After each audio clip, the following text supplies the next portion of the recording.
What's good? What's good? Welcome to the Chop Shop 205 podcast.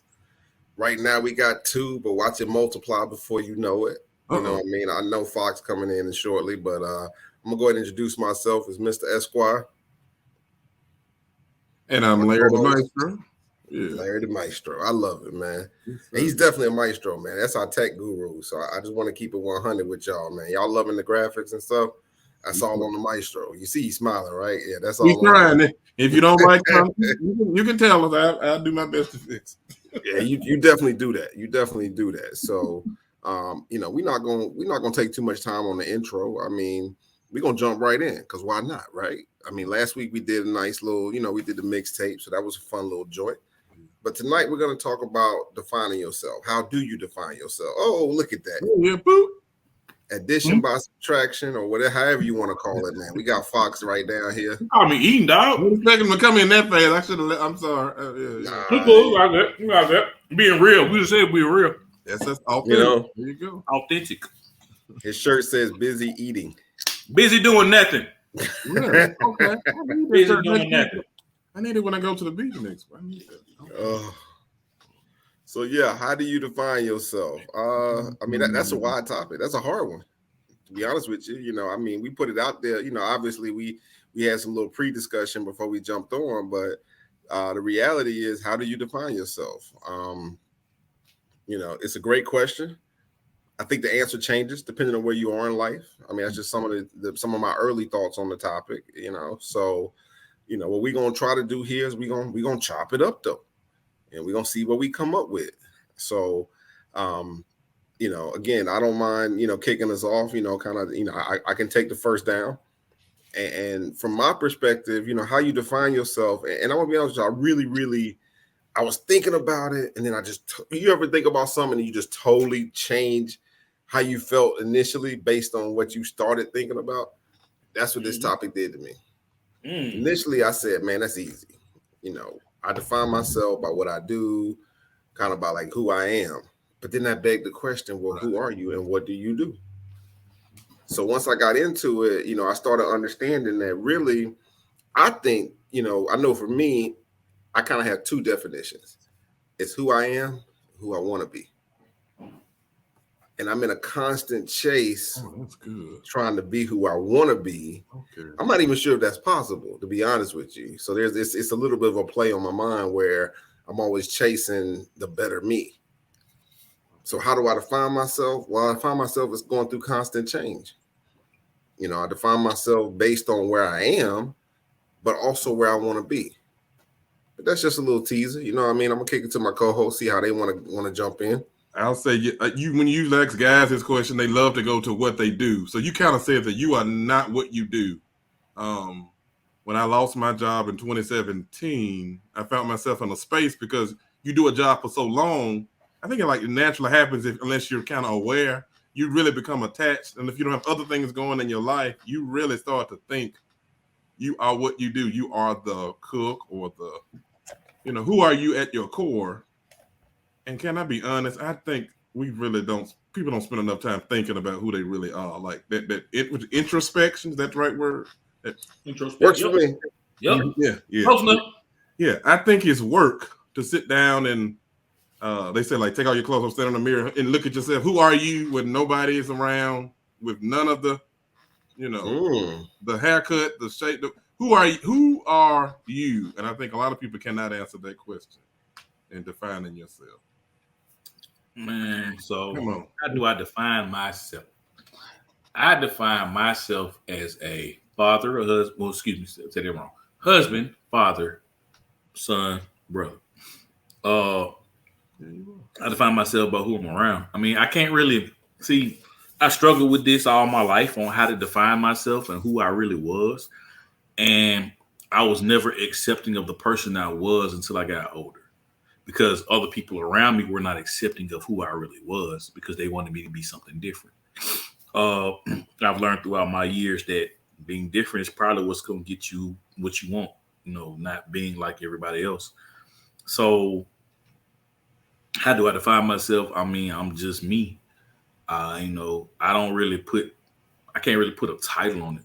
it's hard because I mean, just like you said, Courtney, it's always change. It's constant change. The only thing that remains is what's the saying? How the saying go? The only thing that remains the same is change, or something like that. The only thing stays the Okay. same Yeah, it is is. change. The only constant thing is Yeah. change. Yeah, It's change. You know what I'm saying? Okay. So it's Yeah, always yeah, something change. You know, and just like you said, you know, I myself have seen constant change throughout my life, consistently. I mean, from jobs as an adult. You know, I had some goofy tell me, you know, you don't want to get fired once you hit 30.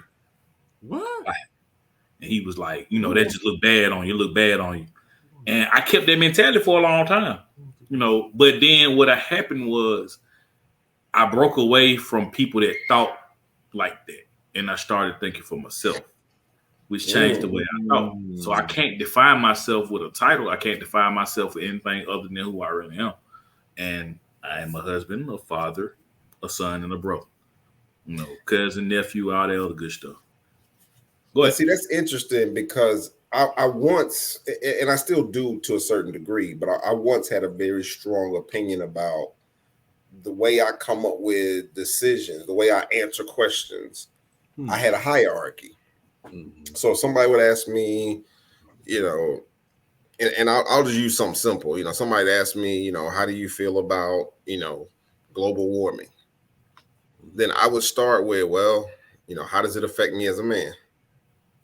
And then I would go from there to, you know, well, how does it affect me as a black man? And then I would go to, how does it affect me as a Christian black man? As you said, I've added father, you know, all the things that go with that, you know, I've added those in, right?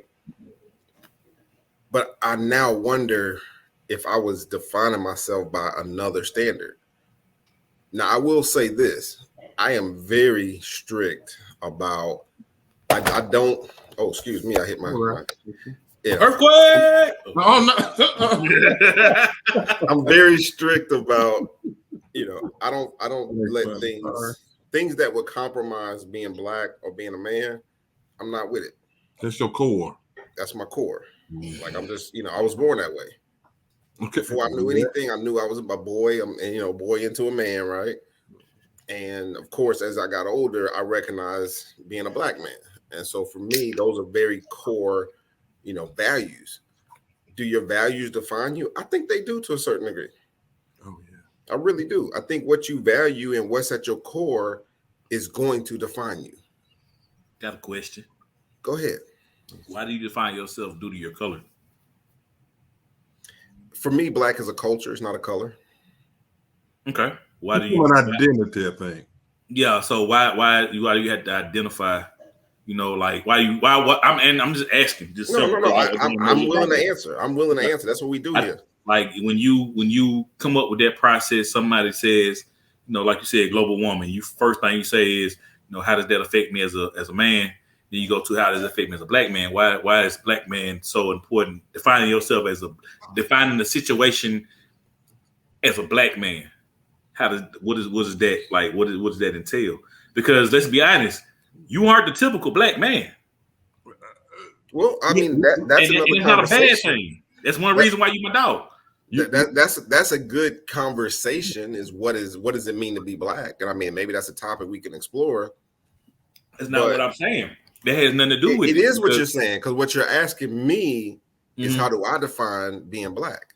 No, I asked you why do you have to define yourself based on something and have to ask yourself, well, how does that define me as a black man? Like you just said, global warming. I know it's a simple topic. You know, so let's do this. I'm gonna bring it up. Go ahead. I'm excited. And you talked about your political views a lot. So somebody that knows your political views, you come to them, they come to you and be like, bro, like Biden giving out money for these student loans. You with it? Mm-hmm. And your process is, how does that affect me as a man? How does that affect me as a black man? Am I correct? Correct. So why is the second question have to be, how does that affect me as a black man? I'm just asking. You know what I'm saying? I'm not poking a pride in nothing, but you know, it's a good conversation. I think the answer will help somebody. So go ahead. No. We you know, and first of all, I can use parts of this question to answer. Well, I can answer several ways. Number one, if you can't answer the question, that goes back to being a man. So I'm just gonna put that out there. Anybody listening, you a brother, you a man, you're supposed to stand on it. Now, it doesn't mean you're inflexible. It doesn't mean you can't have your views change, but you have to have a view. Boys don't do that. Boys are allowed to have indecision. You said something, Jesus. Okay. But as a man, we have to have a point of view. We have to stand on something, even if we move where we stand. You know, trust me, and I'll give you a real one. Abortion. As I've gotten older, my views on abortion have changed. I'm going to use that to point out this issue about being black as well. When I dug down into the issue of abortion, for me, my definition and my feelings on it changed based on being a man and being a black man. Number one, as a man, I started realizing like, well, you know, we are a part of the process, right? You can't have a child, you know, it's man and a woman come together, right? Right. So for us to remove ourselves from the conversation, that's not really being a man. That's saying, okay, that's hands off. I don't like that. I then looked at the issue as a black man and I said, wait a minute. I said, why is it why is this issue so important now when they have promoted it in our communities forever, almost to a nauseating pace? I mean, abortion clinic, Planned Parenthood everywhere. I mean, flyers, whatever. You don't want. They push that on us so heavy that affects us as a people. Yeah, down the road. If we abort black babies, then we are taken away from our population. That's something I understand as both a man and a black man. Now, having said that, I don't want to go so far as to say the government should be the one deciding. Those decisions about abortion should be made as a community experience. And I think we even had a whole discussion here, so I'm not going to rehash that discussion. But at the end of the day, that's how I got to my, this is to illustrate the question. That's how I got there. Because when I thought about how abortion affected me as a man, how it affected me as a black man, my opinion on it was absolutely shaped based on those orders. So, and then in reference to defining yourself, I mean, at the end of the day, look, that's black.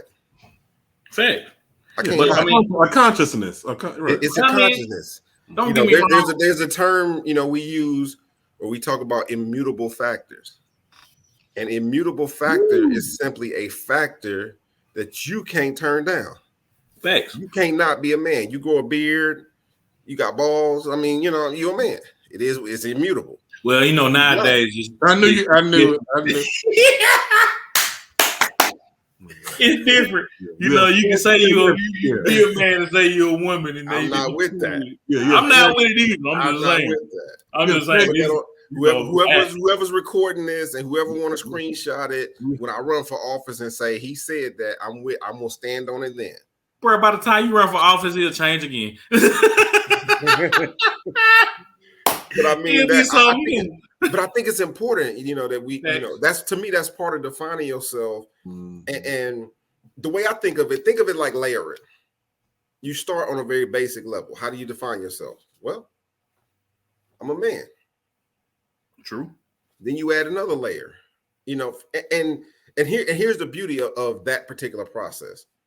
You get to decide what layers you want to put on. That's also true.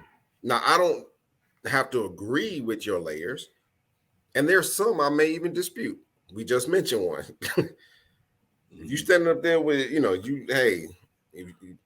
sir, you're not going to stand there. You're not gonna stand there, with a full beard and you got the 5 o'clock shadow talking about I identify as a woman. I'm not with it. Yeah. I am going to grind to show you otherwise. Well, does it matter to me? Probably not. Does it depend on the situation? Absolutely. If we just passing each other in the street or we, at the bus stop, I don't really care how you identify. I'm getting on this bus just like you. Well, look, when it comes to teaching my kids, maybe I got a different opinion. They got transcultural, transgender, and all this other stuff, but I'm not gonna get into that because I can really care less what you consider yourself. If you want to be a man, if you're a man biologically and you want to consider yourself a woman, by all means, have at it. Do your dream. I don't really care. But what I will say is this: I get you, and I know it's your process. Me personally, I don't define myself as saying I'm a black man, and the reason why I never put that into any process or anything, any questions that I ask myself is because I am who I am. I'm not gonna change for anybody. So like that's one thing. That's another thing I had to realize. I mean, like I said, like I worked at a job where they said, Josh, you look for the good in people. What's wrong with that? And I mean, these are black people telling me that I shouldn't be looking for the good in people. I should just accept what it is. And the problem with that was it's very short-sighted. So I tend to not look at cultural or racial identifiers, I guess you could say that. Very good. Because you have so many situations where you got white people who act black because they grew up around a bunch of black folks. You got black folks who act white because they grew up around a bunch of white folks. They grew up with a mixture of people. You know, I mean, you identify what you identify. I will say this. I'm still one of the people that cringe when I hear a white girl saying, "Hey, yo, what's the deal?" You know, blah, blah, blah. And all that. Like, I still cringe to it just does something to me. I don't get mad. It's just cringy. Yeah. But like, I don't feel, and this is me personally, you know what I'm saying? I don't feel like, you know, close though. Now, I don't feel that, you know, the father. I have to tell people that I'm black. I don't have to think that, you know, that, hey, I'm going to ask myself this question. Like, so for instance, I'm probably one of the only few people that during the George Floyd protests realized that 70 to 85% of people out there protesting were fake activists. And I'm probably going to piss a lot of people off by saying that. Because a lot of people just went out there just to cause chaos. And I'm not saying rioting, I'm not saying looting. People just wanted to, they want to be a part of something. That's why I never joined a frat or a gang or anything, because I don't care about being a part of something that doesn't help me in the long run. Is it a possibility that a police officer may put his knee on my neck? Probably so. But guess what? He gonna have to put me a taser and everything else on me too, because we just gonna have problems. That is how it is. Larry, come on, Larry, jump in, man. You know, we need you. Yeah.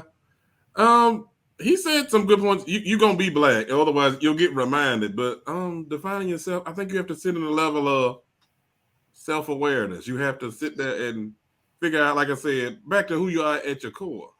Who are you? Who are you when no one's looking? In your decision making. Business they call like intertransferable skills. Who? How do you show up? Who are you? Who are you when no one's looking? And are you dependable? Yeah.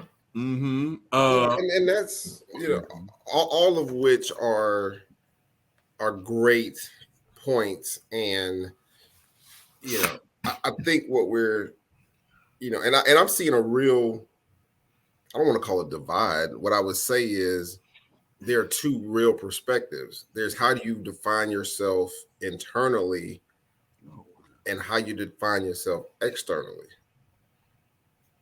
A lot of what I did was external, is the way I look at it. You know, I talked a lot about the external factors. I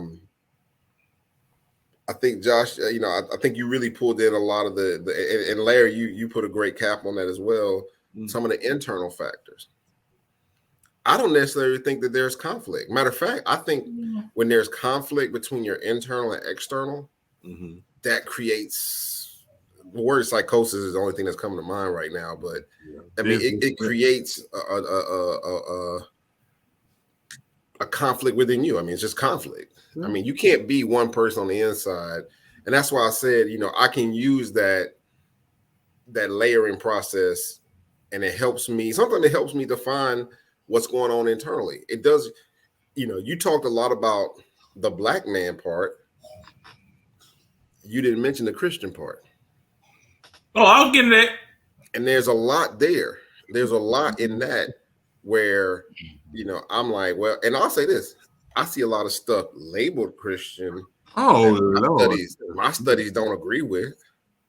Yeah. Now, I'm not a scholar, and this is certainly not a religious podcast, but No. I am not. There are things I look at and I just kind of go, huh. I thought it was great when you brought up, you and I talked about that. Mm-hmm. When the George Floyd protests were going on, that was one of my big beefs. But I also knew that, number one, there was a lot of anger, and I felt like every generation kind of has their moment. Mm-hmm. Like, I remember when I was in probably my mid-20s, early 20s, and the Klan was out recruiting. I mean, for some reason, the Ku Klux Klan had decided that they wanted to go on a nationwide recruiting drive. And when I tell you, I did my best to show up at every protest in the Northeast, because I was living in New York at the time. Oh, okay. Even like the Million Man March, right? So, yeah, I mean, yeah. I was, at that time, I was very much what I would call a street activist. Okay. I wanted to be I wanted to be right there. I'm not going to lie to y'all. I'm older now. I got to drive to the quote unquote streets to even be an activist in the streets now. Right. But that doesn't make me less of an activist. It just has changed my perspective. And I look at those young folks. I'm like, hey, do you? I'm gonna fight this battle over here too. We're allowed to, and that's where the cultural definition, and that's where I, have to kind of find my roads. Part of that defining yourself process is, okay, I am pro-Black. But for me, pro-Black is not being a street activist. For me, pro-Black is strengthening our communities through education, economics, spirituality, family values, those type of things. That's really where I'm at when it comes to my activism. And it is a part of my definition of who I am. Mm-hmm. I'm passionate. Like, I don't want to hear it when people, when I see people criticizing, like I said, the George Floyd folks, I'm like, okay, but where were you before the criticism? That's good. Yeah. That's good. Doing nothing. And that's the thing, man. Like, I get it. You know what I'm saying? I don't knock nobody for the activism, but like I said, like, you either gonna be consistent or you're not. But and that's a part of defining yourself, is being consistent. Now, being consistent is a big part of defining yourself. There's a difference between change and inconsistency. And I don't want people listening to be confused. I don't think any one of us would disagree that you can still have change within consistency. If you want to act like you this on one side of town and completely different person on the other side of town, yeah, that's inconsistent. You got to put on a mask for some folks, but it's you can still be yourself. That's what I'm saying. You can still be yourself. You Batman or you Bruce Wayne?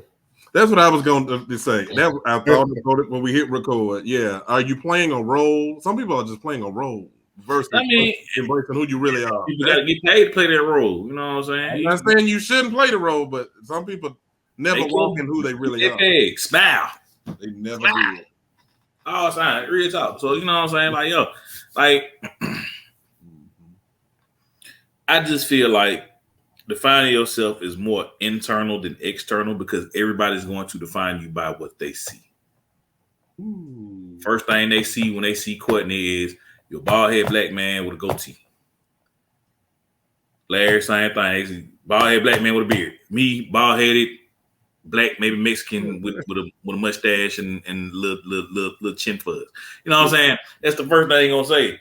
And they're gonna look at your height. And they're gonna look at your size and how you built and all that other stuff. How you talk. You're right. You know what I'm saying? How you talk. And at the end of the day, if I have information, it shouldn't matter how I look. It shouldn't matter how I talk. You can understand me, or you need cliff notes, let me know. You know what I'm saying? Like, that's just like I don't get I used to define myself by the external for so long. That's why I just don't do it anymore. I just refuse to define myself as a 39-year-old Black man with 2 children and a wife and all that. Like, I am a husband, I am a father, but that's more or less just to let people know that, I'm committed to my marriage, and I'm committed to my children. I so much of the world looks at the external, that's all they take.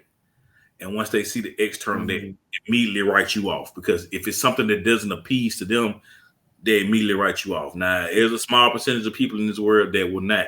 They will wait till you open your mouth. And once you open your mouth, prove yourself a fool, you know the rest of the same. You know what I'm saying?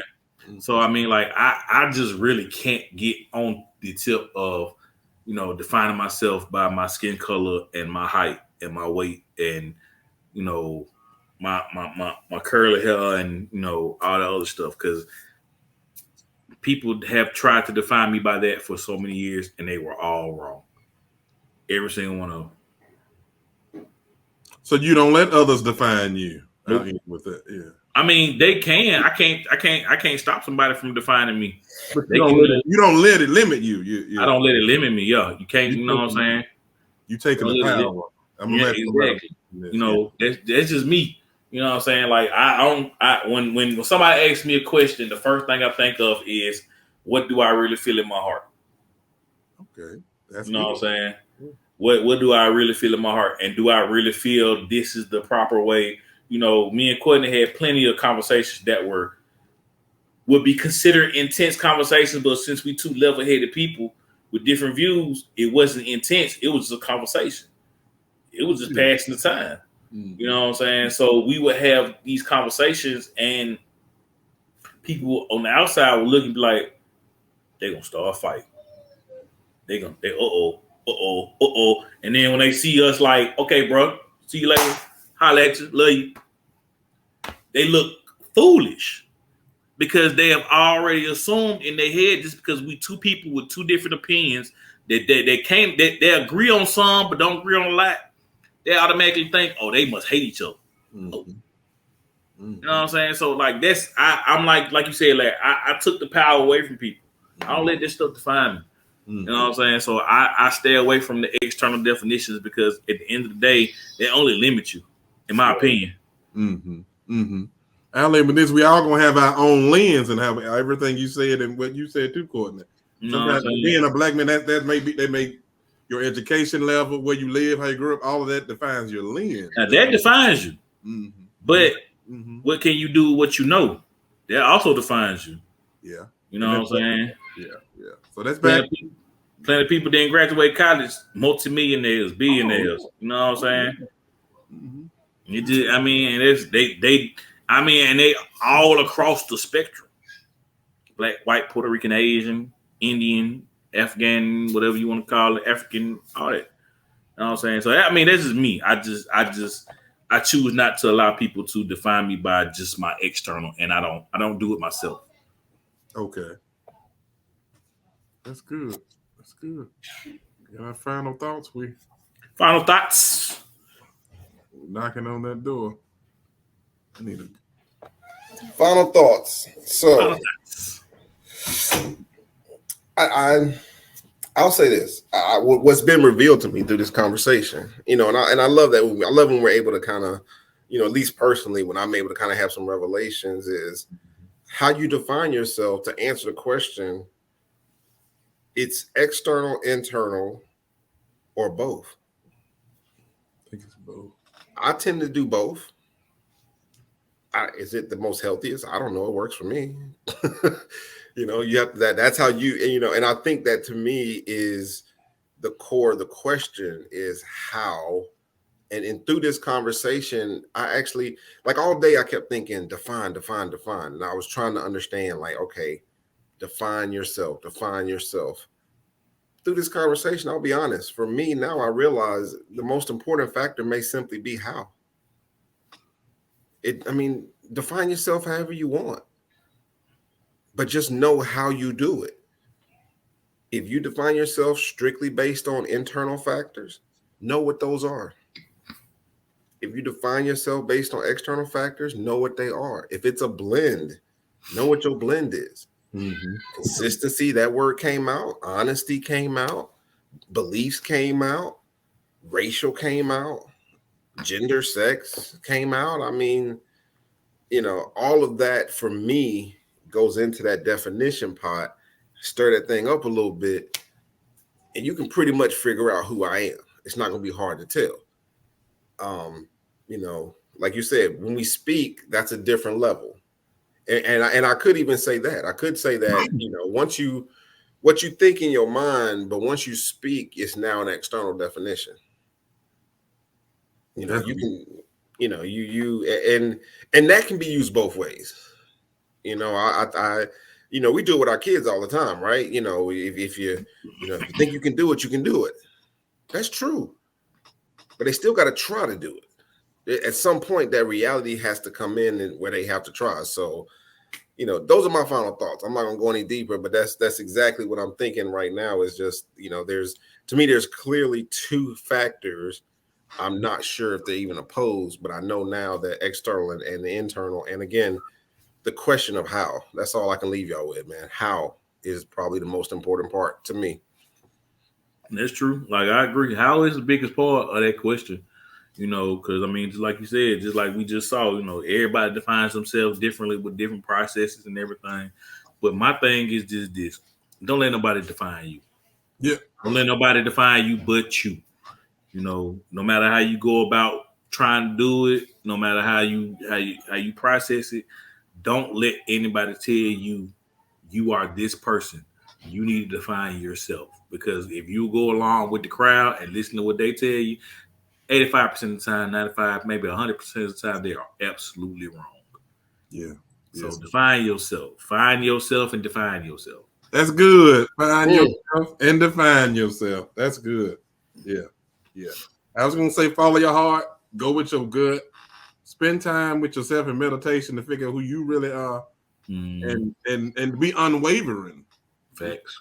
Stand on it. Yeah, stand on it. 10 toes down. Because I was, you know, I get warmed up at the end. Everybody not gonna like you, but I don't think we put on here for everybody to like us anyways. How many people on Earth? 7-something billion, 7 point something, something like that. Yeah. You know, everybody gonna like you. Everybody not gonna like you. Everybody gonna like you. Man, I tell you, somebody, you know, Larry, you just reminded me, and I'm giving this to you. Just, you know, there you go. I hate to come behind you, but I want to put this in front of you. That's right. Man, I heard something the other day. Said, you are not special, but you are unique. Oh wow, that's something I would tell somebody. Yeah. And that's what your power is. Your power is not because you're special. Your power is because you're unique. Because everybody can be special. Yeah. Your uniqueness. We all have our own. They say our own fingerprint. Or yeah. I mean, you know, I'm not born better than anybody. I'm not better than anybody, but there's only one me. I'm unique. I like that. Man, we love y'all, man. Thank y'all so much for listening, man. This is Chop Shop 205. Don't forget to subscribe, click, like, all that stuff you're supposed to do. We love y'all, man. Take something from this, bring something back, take it to the people. All right, y'all. We out. See y'all next time.